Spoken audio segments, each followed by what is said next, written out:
விண்ணிலிருந்து மரியின் வயிற்றில் மனித ரூபம் எடுத்து வந்த குழந்தை இயேசுவே, வான் நட்சத்திரம் மின்னி நாணியருக்கும் ஆட்டு மேய்ப்பருக்கும் வழிகாட்டிட, மாட்டுத் தொழுவத்தில் வானவர் இசையிடம் பாடிட, அன்னை மரி மற்றும் சூசை தன்றைக்கு மகனாய் எங்கள் வாழ்வில் நாங்கள் விருட்சமடைய, எங்கள் உள்ளத்தில் மற்றும் இல்லக் குடிலினில் பிறந்திருக்கும் அன்பு இயேசுவே, கல் மண் காடு கடல் கடந்து நீண்ட பயண முடிவில் பெத்லகேமில் மாட்டுத் தொழுவத்தில் பிறந்த குழந்தை இயேசுவே, நீரே இயற்கையின் அழகையும் சமாதானத்தையும் கொண்டு வருவீர்.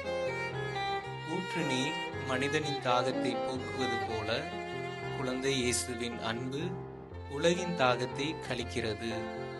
பசுமையான புல்வெளியில் ஒரு தருணத்தில் தேவதூதர்கள் சரித்திரத்தை மாற்றி செய்தி கொண்டு வந்தனர். அரசர்கள் தங்கள் அருமையான கொடைகளை அளித்தபோது அவர்கள் இயற்கையின் பரிசாக இயேசுவை கொண்டாடினர்.